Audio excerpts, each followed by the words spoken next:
اللہ تبارک و تعالیٰ کے محبوب علیہ الصلوۃ والسلام نے فرمایا ہے کہ اللہ کریم نے جنت کو مشکلات سے ڈھانپ دیا ہے۔ جو مشکل کام ہیں وہ آدمی کو جنت میں لے کے جائیں گے، اور جہنم کو اللہ تعالیٰ نے خواہشات سے ڈھانپ دیا ہے، جن چیزوں میں نفس کو لذت حاصل ہوتی ہے اور انسان کی خواہشات تکمیل پذیر ہوتی ہیں، وہ دوزخیوں کے کام ہیں۔ بخاری مسلم میں لفظ ہیں حجبت النار بالشہوات وحجبت الجنت بالمکارہ، او کما قال صلی اللہ علیہ وسلم۔ تکلیف انسان کے ساتھ رہتی ہے، اس کا روپ بدلتا ہے، عنوان بدلتا ہے، لیکن پس منظر تکلیف کا ہمیشہ رہتا ہی ہے۔ انسان کے دکھوں کے نام بدلتے ہیں۔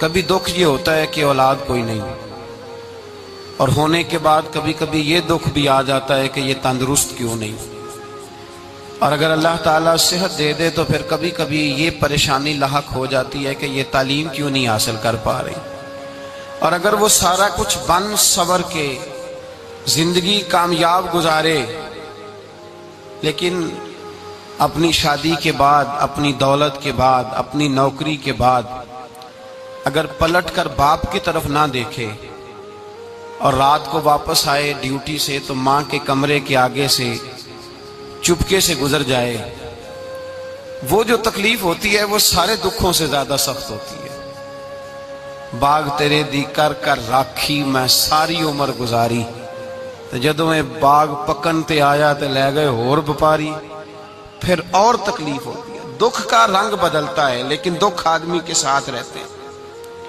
اور یہ مت سمجھا کریں کہ جو آدمی بڑا امیر ہے، بڑا مالدار ہے، صاحب جائیداد ہے، وہ سکھی ہے۔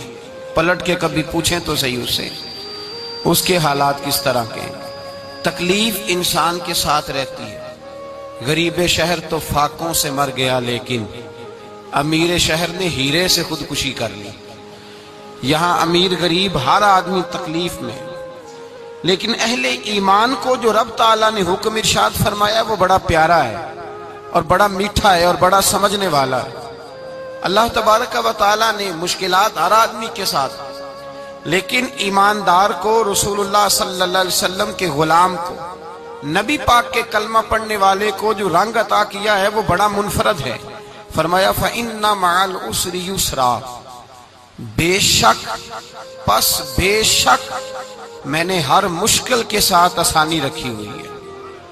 پھر فرمایا اِنَّ مَعَ الْعُسْرِ يُسْرًا، بے شک ہر مشکل کے ساتھ آسانی ہے۔ ہر مشکل کے ساتھ بولیے گا ذرا، ہر مشکل کے ساتھ، اللہ نے ہر مشکل کے ساتھ، اور یہاں چونکہ 2 دفعہ ذکر کیا گیا کہ ہر مشکل کے ساتھ آسانی ہے، تو مفسرین کرام فرماتے ہیں رب فرما رہا ہے اگر میں تجھے 1 مشکل دوں گا تو 2 آسانیاں عطا کروں گا۔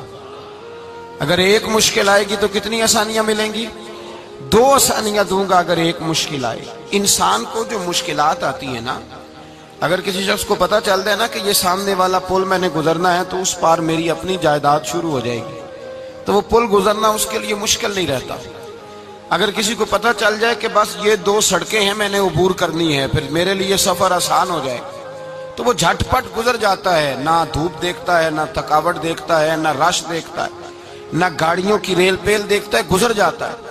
اللہ کریم نے فرمایا بندہ مومن جان لے اگر میں تجھے 1 مشکل دوں گا تو میں تجھے کتنی آسانیاں، چلے سارے بول دیں کتنی جی، کتنی اللہ تعالیٰ آسانیاں دے گا؟ 2 آسانیاں۔ ہم لوگ اچھا جب ہمارا ذہن بن جاتا ہے نا کمزوری کا، ہمارا جب مزاج بن جاتا ہے مایوسی کا، پھر معاملہ ذرا ہمارے لیے گمبھیر ہو جاتا ہے۔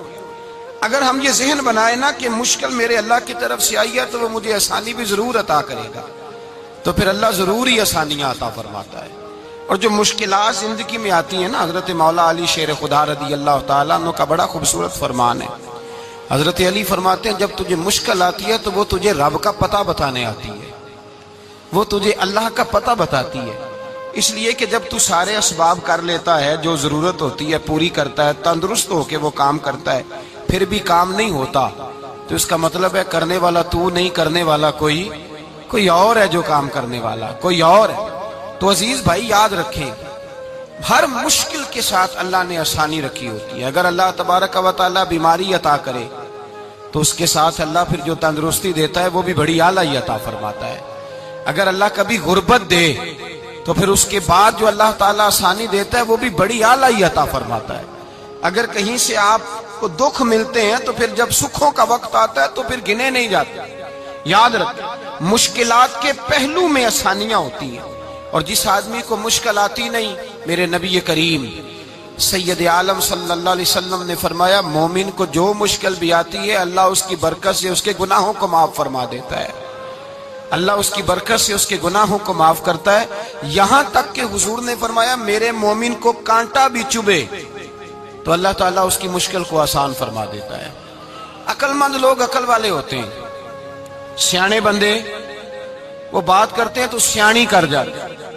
اب قرآن مجید میں مختلف آیات ہیں تو مختلف لوگ مختلف آیات کو پڑھتے ہیں۔ کسی نے مولا علی شیر خدا سے پوچھا حضرت قرآن پاک کی سب سے اعلیٰ آیت کون سی ہے؟ سب سے قرآن مجید میں ہر لفظ ہی اعلیٰ ہے، ہر حرف ہی، ہر لفظ ہی، کیا بات ہے، ذالک الکتاب لا ریب فیہ، ہر بات اعلیٰ۔ لیکن حضرت علی سے پوچھا کہ آپ کے نزدیک کون سی آیت اعلیٰ ہے تو ذرا غور کرنا، شیر کی بات تو شیروں جیسی۔ مولا علی فرمانے لگے قرآن مجید میں اللہ فرماتا ہے وما اصابکم من مصیبت فبما کسبت ایدیکم، فرمایا تمہیں دنیا میں جو بھی مصیبت آتی ہے تمہارے ہاتھوں کے کرتوتوں کی وجہ سے آتی ہے، ویعفو عن کثیر، بہت ساری تمہیں معاف کر دیتا ہوں۔ تو حضرت علی کہنے لگے یہ سب سے اعلیٰ آیت ہے میری نظر میں۔ لوگ کہنے لگے حضور ہم تو سمجھے تھے کہ شفاعت والی آیت کو آپ اعلیٰ کہیں گے، یا جو اللہ کہتا ہے لا تقنطوا من رحمت اللہ اس کو آپ اعلیٰ کہیں گے، تو آپ اس آیت کو اعلیٰ کہہ رہے ہیں کہ تمہیں جو تکلیف آتی ہے تمہاری اپنے ہاتھ کی کمائی کے سبب سے آتی ہے، اس کو آپ اعلیٰ کہہ رہے ہیں۔ تو حضرت علی رضی اللہ تعالیٰ عنہ فرمانے لگے میرے بھائیو ذرا غور کر کے اس آیت کو پڑھو، رب فرماتے ہیں تم جو غلط حرکت کرتے ہو اس کی سزا دنیا میں تمہیں کسی مشکل میں ڈال دیتا ہوں اور بہت ساری ویسے ہی معاف کر دیتا ہوں۔ فرمایا رب کہہ رہے ہیں میں تمہیں دنیا میں مشکل میں ڈال کے معاف کرتا ہوں۔ آپ فرمانے لگے میرا رب ایک جرم کی سزا 2 دفعہ نہیں دے گا، جسے دنیا میں سزا دے گا پھر قیامت میں بے حساب ہی معافی عطا فرمائے گا۔ پھر قیامت کے دن اللہ اسے دوبارہ سزا، یہ اس کے قانون رحمت کے خلاف ہے، یہ غور سے بات سنیں، یہ اس کے قانون رحمت کے خلاف کہ اللہ تبارک و تعالیٰ 2 دفعہ سزا دے۔ تو اگر اس نے دنیا میں سزا دے لی تو اس کا مطلب ہے قیامت میں دوبارہ سزا، تو یہ سب سے اعلیٰ ہے۔ مصطفیٰ کریم علیہ السلام نے فرمایا مومن کو کانٹا بھی چبھتا ہے نا، کانٹا بھی۔ 2 بزرگ بیٹھے تھے، ایک حضرت احمد رحمت اللہ علیہ اور ایک حضرت شرف الدین منیری رحمت اللہ علیہ۔ تو حضرت شرف الدین منیری کہنے لگے کہ دوست اصل میں وہ ہوتا ہے جو دوست کی طرف سے آنے والی تکلیف پر صبر کرے، جو اللہ کی طرف سے آنے والی تکلیف پہ صبر کرے وہ اللہ کا محبوب ہوتا ہے۔ تو حضرت احمد فرمانے لگے نہیں مجھے تیری بات کی سمجھ کوئی نہیں آئی، صبر کرے وہ اللہ کا دوست ہے، مصیبت پہ صبر کرے۔ تو کہا جناب پھر اگر نہیں سمجھ آئی تو آپ بتا دیں اللہ کا دوست کون ہے؟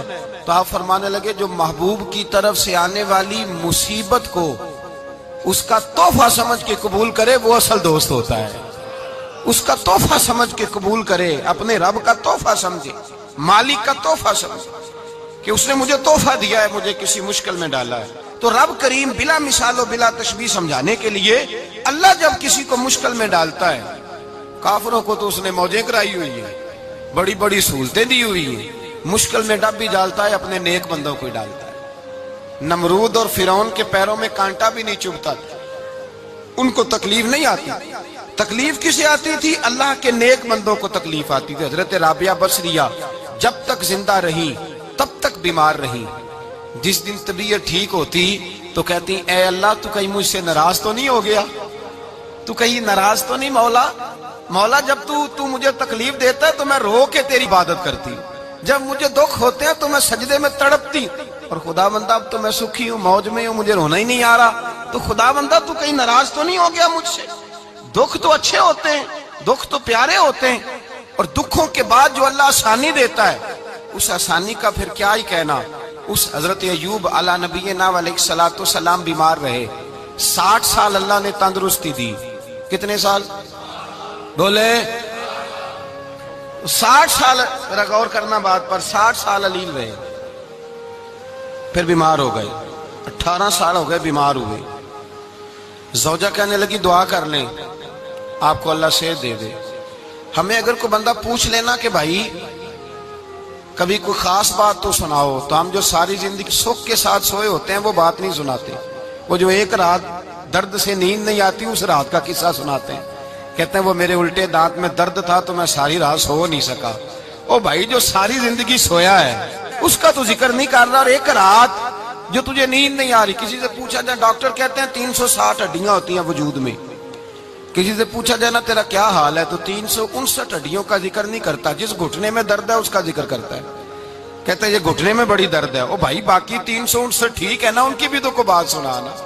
حضرت رابعہ بصریہ رحمت اللہ علیہ کے پڑوس میں ایک نوجوان رہتا تھا، آپ کے پڑوس میں، تو وہ جب جو محلے میں بچے رہتے ہیں نا گاؤں میں، ان کا پتہ ہوتا ہے، پڑوسی تھا تو 34-35 سال نوجوان کی عمر ہو گئی، کبھی بیمار نہیں ہوا۔ ایک دن اس کی طبیعت علیل ہوئی، سر میں درد ہوا تو اس نے پٹی باندھ لی سرخ رنگ کی، باہر نکل کے آیا، حضرت رابعہ بصریہ علیہ رحمہ نے دیکھا تو فرمانے لگے بیٹے خیر ہے؟ لگا جی اماں جی سر میں بڑی درد ہے۔ آپ فرمانے لگے کتنی عمر ہو گئی؟ کہنے لگا 34-35 سال۔ فرمانے لگے پہلے تو کبھی درد نہیں نہ ہوئی؟ کہا نہیں اماں جی آج ہی ہوئی ہے۔ تو آپ فرمانے لگے 34 سال اللہ نے صحت دی ہے، تو نے شکر کی ایک پٹی بھی نہیں باندھی، اور آج درد ہوئی ہے تو شکوے کی پٹی تو نے فوراً ہی باندھ لی ہے، کوئی شکر کی پٹی بھی باندھنی تھا۔ حضرت ایوب 18 سال بیمار رہے، زوجہ کہنے لگی دعا کر لو، تو آپ فرمانے لگے بی بی سے کہ صحت کتنی دیر رہی؟ اس نے کہا 60 سال۔ تو آپ فرمانے لگے ذرا بیماری کو بھی 60 سال گزر لینے دو پھر دعا بھی کر لیں گے۔ یہ دعا کی، اللہ یہ لفظ کہے اللہ نے صحت دے دی، تندرستی آ گئی۔ ایک دن گھر میں بیٹھے بیٹھے زوجہ کہنے لگی کہ ایوب یہ بتاؤ دکھ اچھے کہ سکھ؟ آپ فرمانے لگے سارے دن ہی اللہ کے ہیں پر دکھ بڑے اچھے تھے، مجھ سے پوچھو تو دکھ بڑے اچھے تھے۔ کہا کس طرح؟ تو حضرت ایوب فرمانے لگے جب میں بیمار تھا تو 24 گھنٹے میں ایک دفعہ میرا رب میرا حال پوچھا کرتا تھا، ایک دفعہ میرا اللہ پوچھتا تھا ایوب تیرا حال کیا ہے؟ فرماتے ہیں 12 گھنٹے تو لذت ہی رہتی تھی کہ میرے رب نے میرا حال پوچھ لیا، اور اگلے 12 گھنٹے میں انتظار کرتا تھا مالک حال دوبارہ کب پوچھے گا۔ فرمانے لگے اب صحت تو ہو گئی ہے پر اب میرا رب میرا حال تو نہیں نہ پوچھتا۔